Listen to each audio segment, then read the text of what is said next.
Are you in the market for a good day/night vision scope? I'm fixing to check this one out and give you an opinion on it.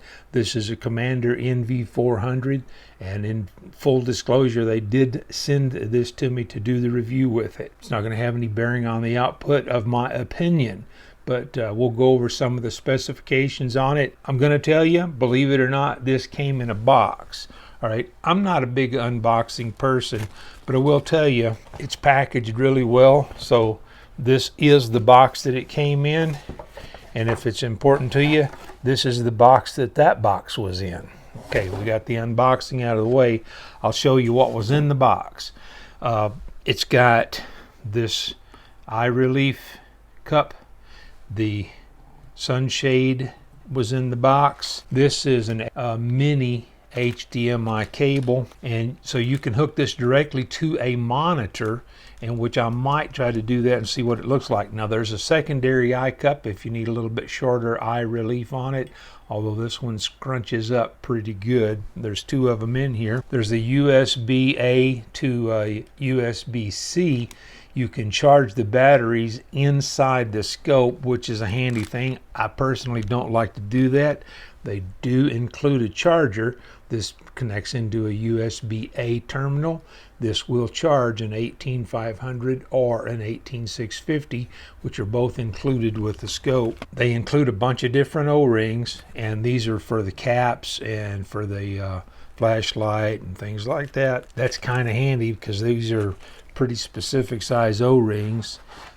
When you get it, there's going to be a little cap on the back of it. There's a plastic stick-on cover on the front to keep dust out of it. And then the main body uses an 18500 battery. This cap allows you to use an 18650, and you can see it would be 15 millimeters taller with this cap on here. Now this uses 18500 and 18650 flat top batteries. I'm not a real big fan of flat top batteries, primarily because I have a lot of 18650s that are not flat tops. I don't know if you can use anything other than a flat top in here. I'll test that out at some point and I'll let you know. The flat tops are just perfectly fine. As far as performance, there is no difference. There's just a little difference in the length of the case. So I don't know if there's room in here for a standard 18650. I did pull the cap off, and it's spring loaded on both sides, so I'm thinking that a regular 18650 might work, but I don't want to confirm that until I confirm that. Let's go over some of the specs on this thing. This uses a 4K Sony Starvis CMOS sensor, and it's the same one that's in my my dash cam and my pickup truck. Very good sensor, and it does really well in low light. I'm sure that's why they chose this one. The resolution is 3864 by 2228. Now, although the body of this looks pretty much like a conventional scope, it's not. It's a digital scope. It has a screen or a display in the back here, and the resolution on the screen is 1280 by 960. It gets pretty bright. I don't know, I haven't had the chance to go shoot this yet. I'll do that in just a few minutes. I'm not going to go over every detail of this scope because there's too much to go over in one video. I'm not really into long videos, and I guess most of you are not into really long videos, so I don't want to make this one a long video. Now, the focus range on this is 5.5 yards to infinity. The eye relief back here is listed as 45 to 70 millimeters. It's pretty forgiving, so I'll say that is probably correct. The big thing for me, the diopter goes from a -6 to a +2. So whether I'm using my distance vision, these are trifocals, or progressives, I can find, no matter what part of the lens I look through, I can find some place where this focuses. And we'll go over the details of the focusing here in just a minute. There's 7 reticle styles, and you have a choice of white, red, green, blue, or black, depending on what your target is. The different modes of operation has a daytime mode. a starry mode, and that's without using an illuminator. It works pretty good in low light. And then there's a nighttime mode where you use the illuminator. I haven't been able to figure out on this illuminator if this is an 850 or a 940. I'm kind of leaning toward it being a 940. I can see 850 pretty good with my naked eye. You should not look into these, but I look at it with my camera on my phone, and I'm thinking this might be a 940. I'll still try to dig around and find out. They offer one of each, so I don't know which one this one is. It uses a micro SD card. It's compatible 64 up to 256 gigabytes. They actually included a 64 gig. This one's made by Kingston, so they included a nice card in there. I happen to have a 256, and so I put that in there just so I have a little bit more room on the card. And let's see, it does have a microphone in it, records audio. I don't know what the audio sounds like. It has a 3D gyroscope, so it'll give you, it'll track your cant, and it'll track your elevation angle, and it has a compass in it. It has an electromagnetic compass, so you can see which way you're going. And the max caliber that they have listed on this would handle 1,100 foot-pounds of energy, which maxes out at about a 308, and that's going to vary some with the weight of your rifle and stuff. I'm going to be using this primarily on air rifles. I might at some point try it on a 22.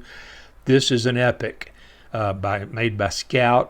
I think this makes an epic combo, if you'll pardon the pun, and I'm anxious to give this thing a try. Now, this sunshade will come off of here. I got a friend of mine says it looks like a bazooka with that on there.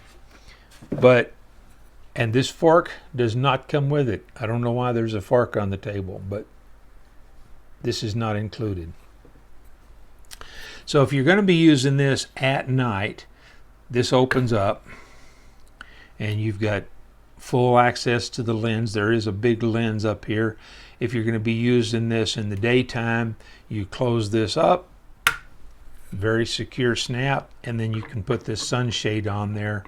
And I'm going to be shooting it directly almost into the sun. The sun's going to be like at my probably 2 o'clock or something when I go out, and it's pretty close to sunset. So I think we should probably go do that. The only thing I'm going to do today is I'm going to attempt the one-shot zero. And my opinion on a one-shot zero, the gun has to be capable of one whole group. So what I'll generally do is I'll shoot a couple of shots, 2 or 3 shots, then I'll zero to the average of those, just like I would with a regular rifle. So, one thing I forgot to mention, the magnification on this is 2 to 26 by 50. The magnification on this will go up at 1 power at a time, so 1, 2, 3, like that. Or you can change it to 2/10. So if you need some real fine adjustments on it, that's an option. Not, I don't think, an option that I'll need, but until I use this, I don't really know. Let's go try the one-shot zero, and then I'll come back and give you some afterthoughts. All right, I'm gonna try this. I have absolutely no idea where this is gonna hit. All right, I got the recording on. I don't even know if it's a recording sound. I hadn't gone through that part of the menu yet. And I don't know how much of the display this is going to record. I'm going to turn the magnification up. You can go up in 1/10 or 1 power clicks, or you can go up 2/10 of a power per click. Which, if you need to fine tune, is a possibility. So I'll switch the reticle to green, since the target's red. It does, I've got a PIP, I don't know if it records that or not. And that's still in red. So I'm gonna go up a little bit more with the magnification, so I can see my red dot a little better. And we'll give this a try. Powering on. Welcome to the Epoch experience. Now, I'm going to be, man, I love that magnetic click in on the Epoch. The Evo's the same way. These are 33 grain JSBs. Don't know what this is set at for velocity, and I have no clue. It looks like it's pointed kind of in the right place. So we'll take a few shots with it and see what we come up with. Fire off. Oh, let's turn the Fire timer on. timer on.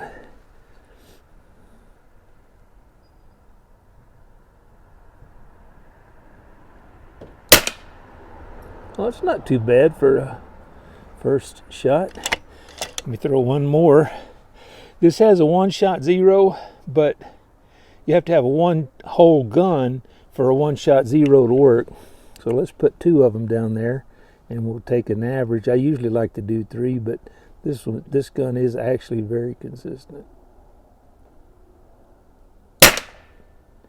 Okay. So, haven't gone through this process before, but I've got a one-shot zero. Now I have to figure this out. That's why I don't want to make you guys bumble through this too long. So you long press on the top to get your, oh, I'm recording. Oh, it's not going to let me do it while I'm recording. Or is it? No. It's not going to let me do that while I record. Okay, well, let me do the one-shot zero, and I'll be right back. Okay, I think I did this right. Okay. Now, if this worked, I'll have to figure out a way to record how this actually functions. I don't have a way to do that right this minute, but and first off, I don't know if it worked or not, so let's give this a try. I don't think I chambered around. Let me well, let's see. If I didn't, it'll give me a fire fault. Oh, you know what? I can look back here. No, I didn't. I'll show you anyway. It'll give me a fire fault. Fire off. All right. There's a little circle back here. Now it's full, it's chambered. And let's see where we hit.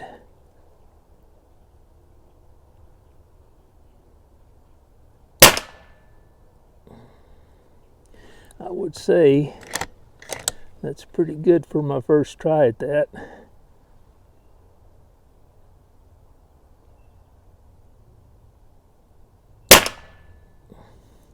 Same hole.